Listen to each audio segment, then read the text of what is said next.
ആകാശവാണി.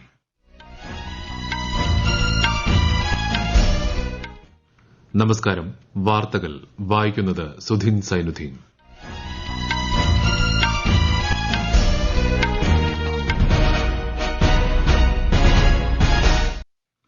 പ്രധാന വാർത്തകൾ. രാജ്യം ഇന്ന് ഭരണഘടനാ ദിനം ആഘോഷിക്കുന്നു. ഇന്ത്യൻ ഭരണഘടനയ്ക്ക് അംഗീകാരം നൽകിയതിന്റെ 75ാം വാർഷികാഘോഷങ്ങൾക്ക് ഒരു വർഷം നീണ്ടുനിൽക്കുന്ന വിപുലമായ പരിപാടികളോടെ ഇന്ന് തുടക്കം. ഭരണഘടനാ ദിനത്തിൽ രാഷ്ട്രപതി ദ്രൌപദി മുർമു പാർലമെന്റ് അംഗങ്ങളെ അഭിസംബോധന ചെയ്യും. സുപ്രീംകോടതിയിൽ നടക്കുന്ന പരിപാടിയിൽ പ്രധാനമന്ത്രി നരേന്ദ്രമോദി പങ്കെടുക്കും. സംസ്ഥാനത്തും വിപുലമായ പരിപാടികൾ. രാജ്യത്തിന്റെ വളർച്ചയിൽ സഹകരണ സ്ഥാപനങ്ങൾ വലിയ പങ്കാണ് വഹിക്കുന്നതെന്ന് പ്രധാനമന്ത്രി നരേന്ദ്രമോദി. മധ്യപൂർവ്വ മേഖലയിലെ ഭീകരപ്രവർത്തനങ്ങളിൽ ആശങ്കയറിയിച്ച് വിദേശകാര്യമന്ത്രി എസ് ജയശങ്കർ. റെയിൽവേയുടെ 3 റെയിൽപാത വികസന പദ്ധതികൾക്ക് കേന്ദ്ര മന്ത്രിസഭയുടെ അംഗീകാരം. ഇന്ന് ദേശീയ ക്ഷീരദിനം. ധവള വിപ്ലവത്തിന്റെ പിതാവ് ഡോക്ടർ വർഗീസ് കുര്യനെ അനുസ്മരിച്ച് രാജ്യം. വാർത്തകൾ വിശദമായി. രാജ്യം ഇന്ന് ഭരണഘടനാ ദിനമായി ആഘോഷിക്കുന്നു. ഭരണഘടനാ നിർമ്മാണ സഭ ഇന്ത്യൻ ഭരണഘടനയ്ക്ക് അംഗീകാരം നൽകിയതിന്റെ 75ാം വാർഷികമാണിന്ന്. 1949 നവംബർ 26-നാണ് ഭരണഘടനയ്ക്ക് അംഗീകാരം നൽകിയത്. 1950 ജനുവരി 26-നാണ് ഇത് പ്രാബല്യത്തിൽ വരുന്നത്.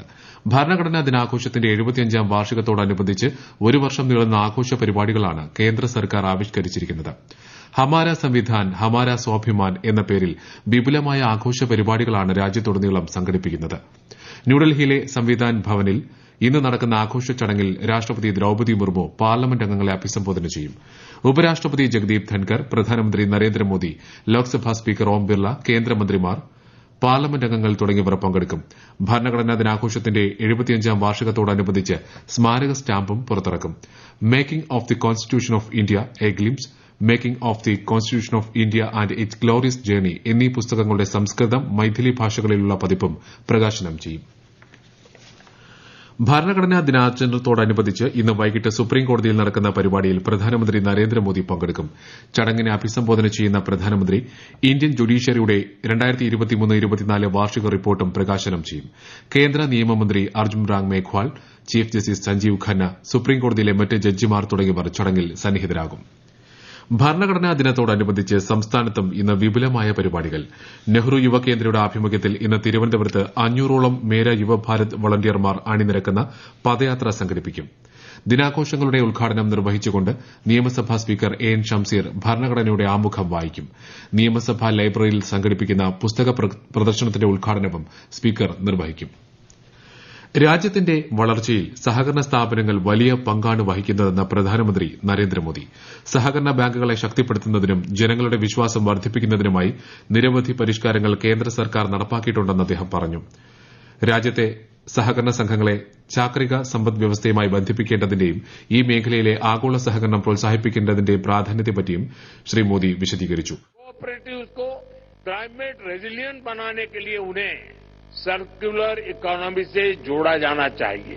कोऑपरेटिव्स में स्टार्टअप्स को हम कैसे बढ़ावा दे सकते हैं, इस पर भी चर्चा जरूरी है. സഹകരണ മേഖലയെ ശക്തിപ്പെടുത്തുന്നതിന് കഴിഞ്ഞ 3 വർഷത്തിനിടെ സർക്കാർ നിരവധി നടപടികൾ സ്വീകരിച്ചിട്ടുണ്ടെന്ന് ചടങ്ങിൽ പങ്കെടുത്ത കേന്ദ്ര സഹകരണ മന്ത്രി അമിത്ഷാ പറഞ്ഞു. 2025 അന്താരാഷ്ട്ര സഹകരണ വർഷത്തോടനുബന്ധിച്ചുള്ള അനുസ്മരണ സ്റ്റാമ്പും ചടങ്ങിൽ പ്രധാനമന്ത്രി പുറത്തിറക്കി. ഭൂട്ടാൻ പ്രധാനമന്ത്രി, ഫിജി ഉപപ്രധാനമന്ത്രി തുടങ്ങിയ പ്രമുഖർ ഉച്ചകോടിയിൽ പങ്കെടുത്തു. രാഷ്ട്രപതി ദ്രൌപദി മുർമു 3 ദിവസത്തെ സന്ദർശനത്തിനായി നാളെ തമിഴ്നാട്ടിലെത്തും. ഊട്ടിയിലെ വെല്ലിംഗ്ടൺ ഡിഫൻസ് സർവീസസ് സ്റ്റാഫ് കോളേജിൽ മറ്റന്നാൾ നടക്കുന്ന പരിപാടിയിൽ രാഷ്ട്രപതി പങ്കെടുക്കും. നീലഗിരിയിൽ ഗോത്രവർഗ വിഭാഗങ്ങളുമായി വെള്ളിയാഴ്ച ശ്രീമതി മുർമു സംവദിക്കും. തിരുവാരൂരിലെ തമിഴ്നാട് സെൻട്രൽ യൂണിവേഴ്സിറ്റിയിൽ നടക്കുന്ന ബിരുദദാന ചടങ്ങിനെ ശനിയാഴ്ച രാഷ്ട്രപതി അഭിസംബോധന ചെയ്യും.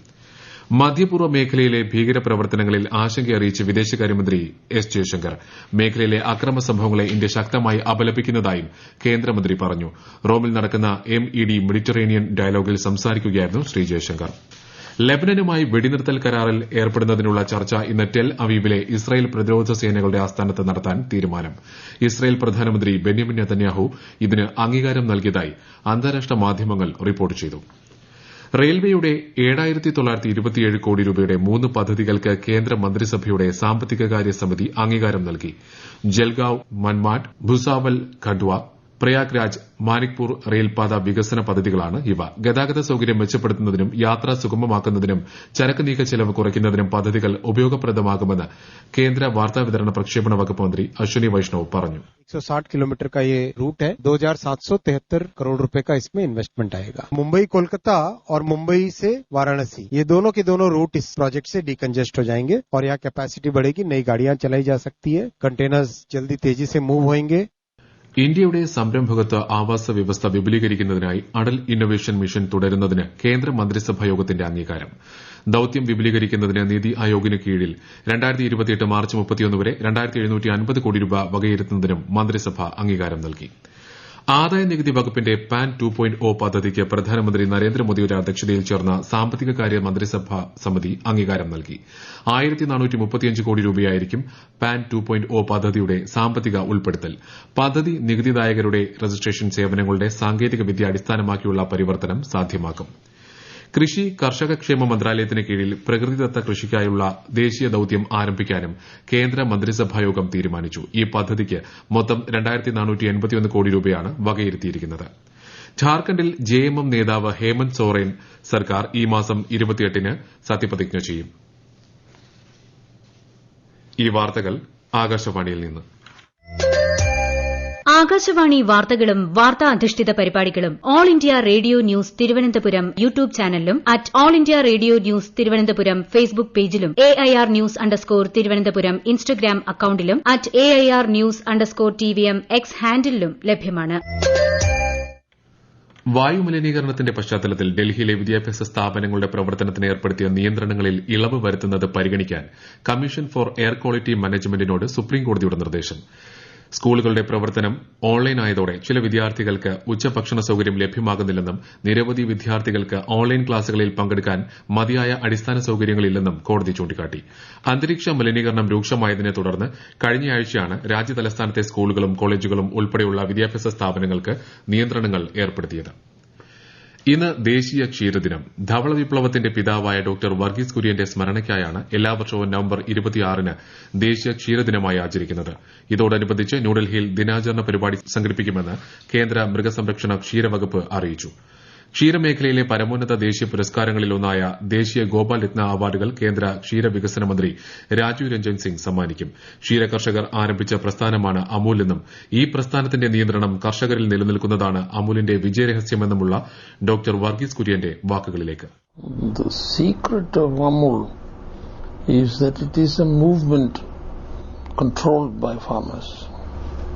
It is a movement that originated with farmers, and the control of the farmers was not diminished with passage of time. Also, it was the idea of Sardar Vallabhbhai Patel. ലോകത്തിന് മാതൃകയാവുന്ന പുനരധിവാസ പ്രക്രിയയായിരിക്കും പ്രകൃതി ദുരന്തമുണ്ടായ വയനാട്ടിലെ ചൂരൽമലയും മുണ്ടക്കയിലും നടപ്പാക്കുകയെന്ന് മുഖ്യമന്ത്രി പിണറായി വിജയൻ. പുനരധിവാസവുമായി ബന്ധപ്പെട്ട് നടത്തിയ പ്രഖ്യാപനം മാറ്റമില്ലാതെ നടപ്പാക്കും. നിർദ്ദിഷ്ട ടൌൺഷിപ്പിൽ ആവശ്യത്തിന് സൌകര്യമുള്ള വീടുകൾ നിർമ്മിക്കും. കേന്ദ്രത്തിൽ നിന്നുള്ള സഹായത്തിന് ഇനിയും ആവശ്യപ്പെടുമെന്നും മുഖ്യമന്ത്രി പറഞ്ഞു. കൂത്തുപറമ്പ് രക്തസാക്ഷി ദിനാചരണം കൂത്തുപറമ്പിൽ ഉദ്ഘാടനം ചെയ്യുകയായിരുന്നു മുഖ്യമന്ത്രി. ഗോവയിൽ നടക്കുന്ന ഇന്ത്യ അന്താരാഷ്ട്ര ചലച്ചിത്രോത്സവത്തിൽ ശ്രദ്ധേയമായി പ്രാദേശിക സിനിമകൾ. മേളയിലെ പ്രാദേശിക ചലച്ചിത്രങ്ങൾ സംസ്കാരത്തിൽ ആഴത്തിൽ വേരൂന്നിയതാണെന്ന് കന്നഡ നിർമ്മാതാവും നടനുമായ ഗൌരിശങ്കർ SRG അഭിപ്രായപ്പെട്ടു. ബംഗാൾ ഉൾക്കടലിൽ ന്യൂനമർദ്ദം ശക്തി പ്രാപിച്ചതിനെ തുടർന്ന് കേരളത്തിൽ വരും ദിവസങ്ങളിൽ ഇടിമിന്നലോട് കൂടിയ മഴയ്ക്ക് സാധ്യതയെന്ന് കേന്ദ്ര കാലാവസ്ഥാ വകുപ്പ്. ഇന്ന് 8 ജില്ലകളിൽ മഞ്ഞ ജാഗ്രത പ്രഖ്യാപിച്ചു. ഈ മാസം 29 വരെ കേരള തീരത്ത് മത്സ്യബന്ധനത്തിനും വിലക്ക് ഏർപ്പെടുത്തിയിട്ടുണ്ട്. ISL ഫുട്ബോളിൽ ഹൈദരാബാദ് എഫ്സിക്കെതിരെ ഒഡീഷ എഫ്സിക്ക് ജയം. ഏകപക്ഷീയമായ 6 ഗോളുകൾക്കാണ് ഒഡീഷയുടെ ജയം. പ്രധാന വാർത്തകൾ വീണ്ടും. രാജ്യം ഇന്ന് ഭരണഘടനാ ദിനം ആഘോഷിക്കുന്നു. ഇന്ത്യൻ ഭരണഘടനയ്ക്ക് അംഗീകാരം നൽകിയതിന്റെ 75-ാം വാർഷികാഘോഷങ്ങൾക്ക് ഒരു വർഷം നീണ്ടുനിൽക്കുന്ന വിപുലമായ പരിപാടികളോടെ ഇന്ന് തുടക്കം. ഭരണഘടനാ ദിനത്തിൽ രാഷ്ട്രപതി ദ്രൌപദി മുർമു പാർലമെന്റ് അംഗങ്ങളെ അഭിസംബോധന ചെയ്യും. സുപ്രീംകോടതിയിൽ നടക്കുന്ന പരിപാടിയിൽ പ്രധാനമന്ത്രി നരേന്ദ്രമോദി പങ്കെടുക്കും. സംസ്ഥാനത്തും വിപുലമായ പരിപാടികൾ. രാജ്യത്തിന്റെ വളർച്ചയിൽ സഹകരണ സ്ഥാപനങ്ങൾ വലിയ പങ്കാണ് വഹിക്കുന്നതെന്ന് പ്രധാനമന്ത്രി നരേന്ദ്രമോദി. മധ്യപൂർവ്വ മേഖലയിലെ ഭീകരപ്രവർത്തനങ്ങളിൽ ആശങ്കയറിയിച്ച് വിദേശകാര്യമന്ത്രി S ജയശങ്കർ. റെയിൽവേയുടെ 3 റെയിൽപാത വികസന പദ്ധതികൾക്ക് കേന്ദ്ര മന്ത്രിസഭയുടെ അംഗീകാരം. ഇന്ന് ദേശീയ ക്ഷീരദിനം. ധവള വിപ്ലവത്തിന്റെ പിതാവ് ഡോക്ടർ വർഗീസ് കുര്യനെ അനുസ്മരിച്ച് രാജ്യം. വാർത്തകൾ കഴിഞ്ഞു. അടുത്ത വാർത്താ പ്രക്ഷേപണം 12:30.